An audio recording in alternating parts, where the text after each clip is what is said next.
How you doing, guys? Matt with Massive Beer Reviews back with yet another review. Gonna be doing an Innis Gunn today, their rum version. I already reviewed one of their other beers. It was a sherry cask version. I wasn't too overly impressed.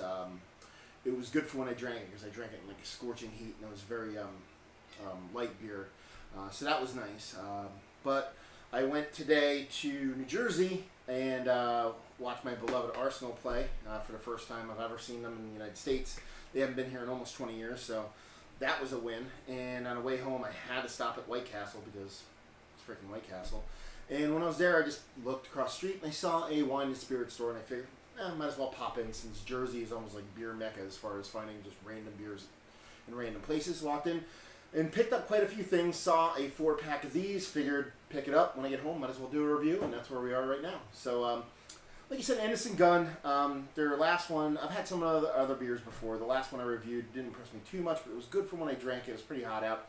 It's kind of hot out today, but not as brutal bad as it was last time. This in particular one is the oak aged beer in rum aged beer aged with rum oak chips. It's supposed to be like a Scotch Ale, wee heavy ale, but it's pretty low in alcohol. 6.8, not super high, but you know, that is what it is. As far as Innis Gunn goes, labeling wise, I really actually like their labeling. Pretty, as I mentioned before, they almost look like Scotch bottles and make sense from where it comes from, but something about it just does it for me, turns me on nice. It's really classy. Everything's just done really, really well. You can tell they put some thought into what they did. Even it says the resets glass with Innis Gunn in Edinburgh on it, which is really nice.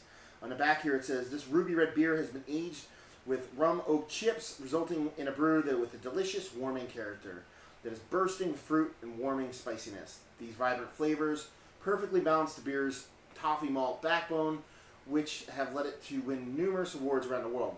Most recently, Innis Gunn Rum Age won Grand Gold at the Mondi Selection 2012. So, tells you here what temperature to serve it at in the front. Other than the percentage and random stuff in the bottom, it just has this like atypical Scotch style, like who bottled it and who approved it type stuff.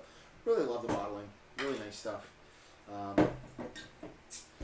Not sure if I don't think I've had this in particular one before. It's kind of a tiny bottle. Usually you find them in the bigger bottles. This is just a regular, 11.2 ounce bottle, which I usually don't see that much. So I picked up a 4-pack of it. Let's see what you got.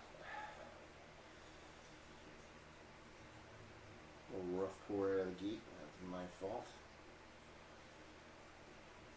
The glass, the clear glass bottles is always a weird thing for any beer. It seems to be Innis Gunn's kind of trademark. Like I said, I don't know if they're kind of going for that tie-in with the whole Scotch thing, because that's what it does look like. But in a perfect world, you're not going to put your beer in clear bottles. Doesn't make much sense, since light is probably the worst thing for beer. But yeah, anyway, if you store it right, you should be fine. Head-wise, big head. Seems like it has very decent retention. Nice kind of creaminess on top. Like the head is, receding back, but it's leaving this nice creamy foam on top, which for me always bodes well. And it seems like it's going to have that kind of creamy mouthfeel to it when usually it has that kind of capping on top of the head. It was very big when I first poured it. Still even about a finger and a half. White, just a tinge off white, if anything. Color-wise, doesn't look like a wee heavy. It looks more like a Scotch Ale, like old ale-ish kind of color. But I guess you could call it that. I mean, it's not super dark. You probably can't see. This is not super dark, but it's got some darkness to it, almost like a mix between an orange, reddish, kind of rubyish, orangish color. Decent carbonation in there. Yeah. Let's see what you got nose-wise. Oh, this smells way better than the cherry cask one I had. A lot of malts, toffee.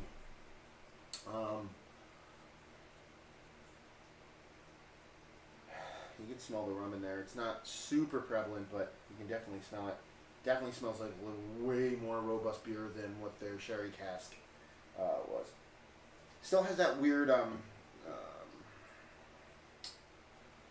hoppy note, I guess you'd say. It's this kind of English hop note that I'm getting that seems like all Innis Gunn beers have. I don't know if it's a matter of, and it sounds kind of weird that I don't think it's turning, but with the clear glass, you don't know if that's making it taste that way or if that's the way the hops is, so it's always kind of confused me a little bit.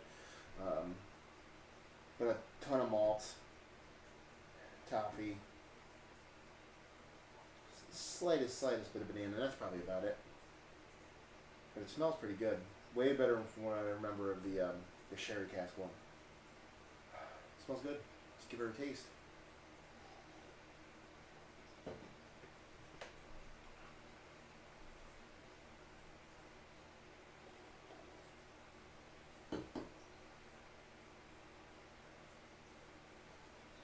Way more in the nose than in the fluid. It's nice. It's refreshing, but it doesn't, as most Innis Gunn beers I've had in bottles. I was talking to mention back and forth with PA Brew News. If you haven't checked any of his reviews out, you check it out. But he was mentioned that it seems like they're way better on draft than they are in bottles, and I tend to agree. But there's not as much in flavor as there is in the nose. Decent mouthfeel, nothing too thin, nothing too thick. A lot of carbonation. You can taste that when you're drinking it, almost like a champagne kind of carbonation. Not overly sweet. Tastes like a watered down Scotch Ale. I mean, it's supposed to be a Scotch Ale, but to be a Scotch Ale and then also be like you're going to age it in rum barrels, well, rum chips. It's, you know, it says aged in rum oak chips. You know, it's not barrel aged, so that could make a difference.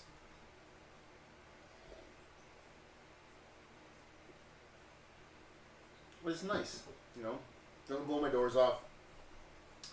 Nice beer.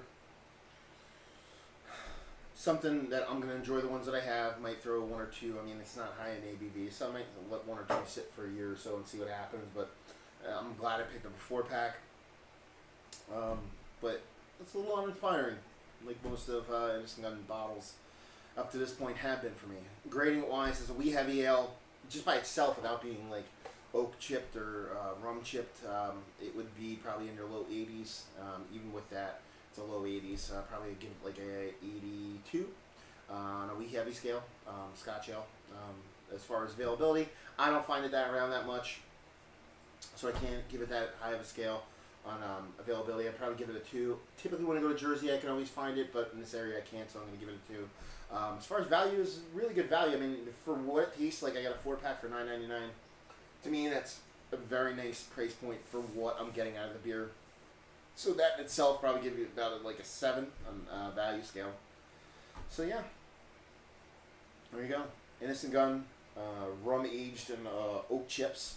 Not too bad if you're a fan of the wee heavy styles or Innis Gunn fan in general. You probably had it before. Check it out. But you know, if you can grab them one bottle, small bottle, just give it a whirl. I'd do it. I wouldn't invest a ton in it if you're a big wee heavy fan.